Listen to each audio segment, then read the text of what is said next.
Please welcome back, friend of the show, winner of 3 of his last 4 fights, including beating 2 former champions and a guy we didn't know, but we know that he knocked them out at UFC Fight Night, Thompson and Till, Mr. Neil Magny. You still on that Liverpool high, brother? Yeah, I mean, Liverpool was great. I was able to go out there and get that win. Life's pretty good after that. So what about the call out with Kamaru? You told us you're going to do it. You're a man of your word. It's kind of like people were shocked that you did that. If they would have known. You told them 3 weeks before it happened. Yeah, I mean, it's one of those things. I mean, closed mouths don't get fed. I mean, I've been in this sport for a while, and there are a lot of times where the fights that I've wanted, I didn't quite get in the timing that I thought I was going to get them. So I figured I'd be a little more proactive this time, go ahead and ask for the fight that I want, and try to make it happen. And why Kamaru? He's proven himself in the division. I mean, the guy's like on an 8-fight win streak right now. He's ranked in the top 10. He's proven himself when he beat Damian Maia. So I want to go out there and fight the guys that actually prove themselves to be worthy opponents. So I'm looking forward to a challenge against a guy like Kamaru. So I want to talk like a little bit about your fight. I know it's been a couple of weeks now, but I mean, stepping in there against Craig White, you did what you had to do to get your hand raised. You finished it in the first round. Was there any part of your mind that was like, I can't risk anything whatsoever because like I have more to lose than this guy does? Slightly, I think about it. I'd be a liar if I said it didn't go through my mind a couple of times, but when it came down to it, it was just me believing that I was the better man and going out there and execute. I mean, I couldn't leave it to any risk or any chances. So I had to kind of play it safe until I found my opening, and once I found that opening, I had to capitalize on it. Very cool, very cool. And I assumed you watched all the fights last night at UFC 225? Yeah, definitely had to tune in. Curtis Blades out there, so definitely had to tune in. Absolutely. He looked amazing, man. He looked amazing, so congrats to him. Absolutely fantastic performance. He was sharp, looked fluid, confidence through the roof. Finishing Alistair Overeem like that with those elbows, man, that was something sweet. Sure. So obviously your division was in the co-main event, interim champ. What did you take away from that fight, man? I wasn't impressed with that at all. I mean, he went out there, got the job done against RDA, so I can respect him for that. But as far as the fight, that maybe worried, oh wow, that guy's impressive, or that guy's something to worry about. It didn't give me that reaction at all. He got the job done. Respect them for that. But other than that, I didn't think much of his fight at all. What about the antics afterwards, when he got on the mic? Yeah, it's him being him again. I mean, it's difficult because until someone shuts him up, really didn't have no room to say anything. You know what I mean? He went out there and beat RDA. I mean, I had my chance against RDA. I came up short. He was able to go out there, dominate RDA, and get the win. So I'm not in a position to really talk too much about what he's doing right now. What I do is wait for my chance to shut him up. How do you think you stack up with him? What was that? Sorry. How do you think you stack up against Kobe? I think I stack up great against him. I mean, in that RDA fight, he was able to implement his size, implement his world, and kind of throw RDA around a bit. But against me, I don't see him doing that at all. I mean, there's no way he's going to put on a pace that I can't handle. There's no way he's going to out-wrestle me. There's no way he's going to just lay on me the way he did against RDA. So I just don't see how he beats me in any way. So I'm looking forward to the matchup against him when it does happen. Were anything like, I guess most people were impressed with, I guess, just forward pressure in the fight. Did at least that much, did you take that away at least from him, from his performance? Yeah, I mean, like I said, hats off to the guy. He went out there and beat RDA. I came out short against RDA, so I'd pretty much be a bad sportsman or a hypocrite to sit there and say that he was a terrible fighter. He had a game plan that he and his coaches thought he was going to work against RDA. He went out there, executed his game plan, and came out victorious. I mean, I just know that if I get the opportunity to fight him, it won't be the same fight that he was able to get against RDA. So this puts me in a weird position. I'm just kind of stuck having to congratulate a guy, even though I can care less about him. Absolutely. So if you see him behind the scenes, we know you're a gentleman of the sport. Would you confront him? Would you go Kamaru on him? Or would you just act like he's even there? Sorry, was that? If you saw him back, would you backstage, would you do a Kamaru on him, or would you just act like he wasn't even there? I would even ask that he was there. Like, to be honest with you, I mean, there's nothing that he can do to phase me in any kind of way. So let's switch gears a little bit here. I saw on your Instagram posted up. It looks like you met up with the family, the little girl that you donated the 15,000 to. Yeah. I flew out to Omaha. It was funny to meet the little girl herself, meet her family, and man, that was a great experience. I mean, I've never gotten an opportunity to do something like that in my life, where I was able to donate a significant amount of money to a good cause, and then directly see how that was going to affect the family, see how the family appreciated that gesture, things like that. So I was really grateful for the opportunity to be able to do that. So what's it like doing that? Are they, texting you updates all the time about her condition and how she's feeling and everything like that? Like, how close are you guys? We're not super close, but I am able to like keep in contact with them and see how the young lady's treatment is coming along. I mean, it's just one of those things. She's just put in a tough spot. I mean, the disease that she's dealing with is something that's relatively new. So the treatments that she's going to, it's all like hypothetical. It should work. It should do this. It should do that. She's showing great results in the past, being on the medication that she's on now. So everything we do is just keep hoping and praying that it gets better for her. Very cool, man. That's a very cool story. I liked how you shut her down in the octagon too after you got your hand raised too, man. So that's cool stuff. For sure. Yeah, will we see you out there in Las Vegas during International Fight Week? I'm pretty sure I'll be out there. I haven't heard anything from the UFC yet to like finalize flights or give me an itinerary for the week, but I'm 90% sure I'll be out there for International Fight Week. Are you going to start pushing hard whenever you see them face to face for the Kamaru fight? And do you think that whoever wins? It's just one of those things. Like, I mean, a lot of these guys are sitting there putting on all these antics and doing whatever they can to try to get fights, but they aren't doing what it takes to get fights. I mean, it's a simple thing. Like, you call the matchmaker, say, I want to fight this guy. I want to fight this guy on this date, and we get it done. These guys are running their mouths on social media, running their mouths in person, doing all this extra drama because they think it's selling fights or think it's promoting fights. But in reality, they don't actually want the fight. They want to find the easiest way to the top and not really step out of their comfort zone at all. Hey, we know you about that life. 5 fights in 1 year. Nobody gonna question you. Do you think if you say you get a fight with Kamaru, do you think the winner of y'all fight should get the winner out of Tyron and Kobe? If they did things the correct way, you think that's the right way to do things? I mean, absolutely. I mean, if you look at the top 10 division right now, Kamaru, Usman, and myself, or Darren Till as well. I mean, we're two of the most active guys in the UFC right now. We're the only 3 guys in the top 10 that have won our last fight. So I don't see why not. Have us 3 go ahead and figure out who'll be the next guy to fight Tyron Woodley or Kobe Covington, whoever wins that fight. Absolutely. I need to get your opinion on this, Neil. It's the hottest question in the MMA world this weekend. Do you prefer the morning weigh-ins or the afternoon weigh-ins? Oh, the morning weigh-ins are the best. I mean, I'm not a guy who has a significant amount of weight going into the fight. So for me to wake up and be 1 pound or 2 pounds overweight, be able to wake up, go down, cut weight, and have breakfast within 2 hours, like I think it's the best way to do it. I mean, the problem I was having before is I had to wake up super close to weight, and then I had to sit around and kill time and wait to step on the scale to make it official.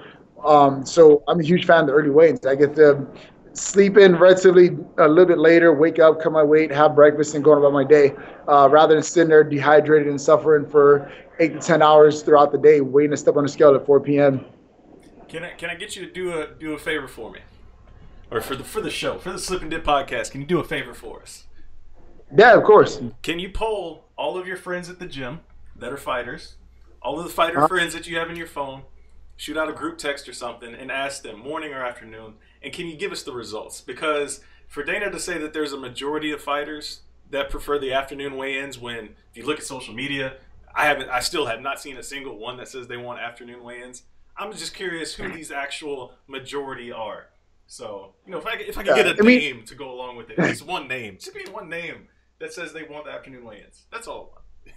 For sure. I mean, definitely, I'm pretty sure we get a video of like guys from all over the place, my team, other teams, wherever it may be. A majority would definitely refer to early morning weigh-ins. But the downside is when you look at the amount of guys who miss weight since the early morning weigh-ins were implemented, it kind of you have to have something to blame it on. You got, and the easiest thing to blame it on is like, well, before we switched the time of weigh-ins, we had this many people miss weight. Since moving the time of weigh-ins, we had X amount of people missing weight. So it's easy to point the finger and say that the biggest thing that a lot of people miss weight is the early morning weigh-ins. But in my eyes, you have the same amount of time for the training camp. So what the time of weigh-ins shouldn't matter. Just start your weight cut that far out in order to be on weight when the time matters. But some of these guys find any excuse to justify their missing weight. Yeah, what do you think should happen other than people losing their purses that would deter somebody from missing weight at this level? I just like the USADA rules and things like that. I think having a stricter punishment is what it comes down to. I mean, there's no other part in your life where you can kind of do something that wrong and then get a slap on the wrist for it. I mean, you can't go out there and tell the law like, oh, you know what? I get that this is illegal, but it was an accident. But I ran out of time. But I was running late. Like, you still have to pay the consequences for your actions. So I think having a stricter punishment for these guys missing weight would definitely deter them from missing weight in the future. I mean, some of the guys think it's just a calculated risk. Like, all right, I'll pay 30% of my purse, but I'll have the edge in the fight when it comes to size and things like that. Still with my kids. So making it a little more strict as far as the punishment goes, I think would deter some of these guys from missing weight in the future. Couldn't agree more, man. Couldn't agree more. Like I said, it's one of those things. I'm always constantly, having my wheels turning, like trying to figure out a best solution. I don't think there is a perfect solution, but to change the entire system just for the small percentage, even though it is a greater percentage, it's still a very small percentage of fighters that are missing weight. It's maybe 1 or 2 on every card. Why are we changing the entire system? Why are we changing the entire system for those 1 or 2? Make those 1 or 2 be more professional. Yeah, I mean, if the majority are doing it and it's okay, then let's just go ahead and keep it that way. But the few that are like taking the chances, like, oh, I'll miss weight this time, just make it that much more stricter for them. Or start implementing, like, hey, you miss weight 1 time, you get a warning. You miss weight 2 times, you're going up the next weight class. There's no like third chance of like, oh, let's see if you make weight this time. You've already shown twice you can't make weight. You're moving up another weight class. It's for your benefit. It's to save the sport. It's to save your body. So you're moving up a weight class. Neil ain't playing no games. Do you take a look back when you see somebody like CM Punk, who's basically, I want to call the man an amateur, but he's not a real UFC fighter and he makes weight, and that's not even his job. You think that's a bad sign that, like, hey, that somebody that does it, that he's professional enough to make the weight, why can't others that do this for a full-time living do that? Yeah, I mean, at the end of the day, I've seen it firsthand. I mean, a lot of guys get comfortable. I mean, I've seen it where guys cut 20 pounds, like, oh man, that was rough, but I cut 20 pounds in 2 weeks. And then the next training camp, they're like, all right, I'm going to cut 22 pounds in 2 weeks. All right, I'm going to cut 23 pounds in 2 weeks. It's not until it gets super uncomfortable or they like something tragic happens, like, oh, you know what? That was too much weight. I should probably diet a little bit more and not have to cut that much weight. I mean, some guys find a little bit of success doing it the way they're doing it, waiting till the last minute. And as soon as things go wrong, that's when they try to adjust it. But knowing that if you miss weight, there's going to be a strict penalty or a strict fine, whatever it may be, I think that would help a lot of guys when it comes to make that decision. Because I'm not going to lie, I mean, being a guy that fought so often, I realized that walking around so low in weight, I can be a little bit heavier and still make weight just as easy. So there was a few camps where I'd go into fight week, a pound heavier, a pound heavier, a pound heavier, to the point I was almost 5 pounds heavier than what I was used to going into fight week at.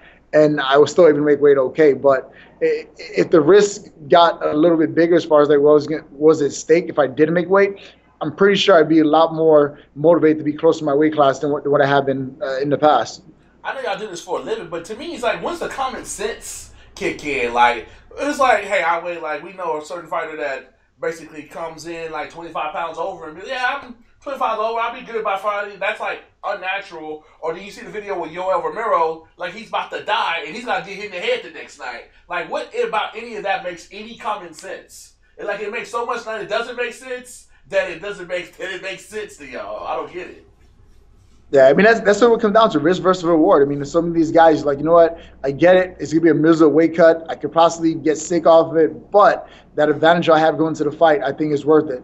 I think when guys have to think about it, man, if I miss weight, I'm going to lose X amount of my purse, and I may not get that win still. Like, I think that's going to really deter guys from cutting weight because like right now it's just way too easy. It's a calculated risk. I mean, if you're losing 30% of a huge purse, you're still going home with the advantage with the ball in your court as far as like advantage goes, and you still have a chance to go out there and make a ton of money. That 30% is not going to be much to you at all. Where if it was like a majority of your purse is going to be gone from missing weight, you'll rethink missing weight a few times before you go out there and him in the fight with 25 pounds overweight. Yeah, crazy things, man. It's crazy things. I don't understand it, but to me, it would seem to make like a lot more sense to just show up healthier and don't cut 15 pounds. Don't cut 20 pounds the week of the fight. But Sure. it's this culture of the sport, this weight cutting culture that it's so dangerous, and I fear that something serious is going to happen to somebody one of these days, and I hope it doesn't. I hope it doesn't have to get to that point. I hope that the sport and the fighters all get on the same page and realize, hey, what are we doing here? Let's be a little bit more proactive, Because at the end of the day, you're going in the cage and punching yourself and kicking yourself like the next day. So you're already destroying your body in one way. Like, I don't get destroying your body twice in the same week. I don't understand it, but it is what it is. At least it seems like you've got it down to where that's not an issue for you. So for you, it works out, and keep kicking ass, man, because that's what you've been doing. For sure, man. Appreciate it. When would you, if you had your, like, regardless of it's Kamara or whoever, when would you like to get back in? Like, what date? So me getting married next month, it kind of puts not a damper, but kind of like makes fighting take the backseat right now. I mean, there's with the wedding coming up, that's a little bit more important than any fight that can come up. So I already put my full attention on enjoying my wedding, enjoying my honeymoon, and getting to fighting after that. So an ideal date for me would be about September timeframe. It gives me enough time to get the wedding, not necessarily over because it seems like I'm in a rush to get it done, but it gives me enough time to enjoy my wedding, enjoy my honeymoon, and then get back to training at a comfortable pace rather than like having to feel like I need to diet during my wedding, I need to diet during my honeymoon, I need to focus on a fight during my honeymoon. I want to make that all about me and my wife and that time, and then get back to fighting when all that's said and done. Hey, congrats, brother. When y'all get married? July 12th. Oh, congrats.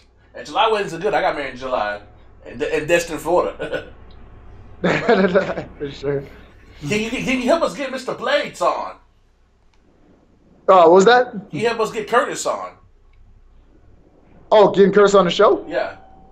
Oh, absolutely. I'm sure he'd love to get on there. To tell him we brothers are trying to do good for him. Hey, you ball, you call. He definitely balled last night. Opened up a can on people from the ground. Man, that was so great. Like, just happy to see him, like, where he's at in the sport right now. I mean, meeting Curtis 2 years ago, see where he was at back then and see where he is now, and knowing the potential he has and where he's going to go. I'm super excited for him, man. I'm fortunate to be able to call him a friend and a training partner of mine. So I know you're still out there in Chicago, man. Where's the best place to get some deep dish pizza out there, man? And I know we were just talking about weight cutting and all, but where's your spot out there?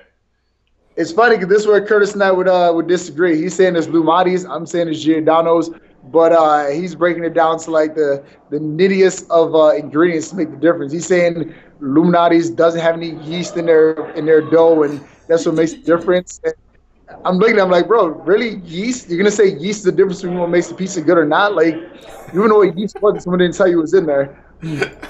I don't know. I mean, I guess you can't really argue with a heavyweight about which pieces are better, but those are two names though I hear all the time. So maybe when I get out of Chicago, I get to try them both. So we'll see. Yeah, definitely. Just get them both together, and you can make the decision. But either way, you get some deep dish Chicago pizza, you won't be disappointed. But my whole thing with the deep dish Chicago pizza though, it's like eating like lasagna or pasta instead of pizza. Like you can't even like hold it and scoop it and eat it like New York style. It's like you eat lasagna or something. Like they be doing too much basically. Yeah, I mean, growing up in New York, it was definitely a different change for me. I mean, I was used to grabbing my pizza by the slice, folding it, and getting it down. But when I moved to Chicago, it was more so you get pizza on the plate, get a fork and knife, and eat it that way. So it was definitely a change for me. But at the end of the day, it's hard for me to find a bad pizza. You know what I mean? Whether it's Chicago deep dish or New York thin crust, I mean, it's delicious. I'm gonna go with either one I can get. Yeah, I agree with you, man. I mean, I prefer the thinner, like the the regular hand tossed style, but those deep dishes, man, if they're done right, they can be pretty damn delicious. So He's done right. I'm just saying, you can do he them puts wrong. A disclaimer up on this bad They can be like you were saying, like a lasagna, man. Like if they do it like that, yeah. Yeah, you're doing too much. Yeah. But Neil, man, thanks for coming on the show again, man, to talk about all the recent goings on, man.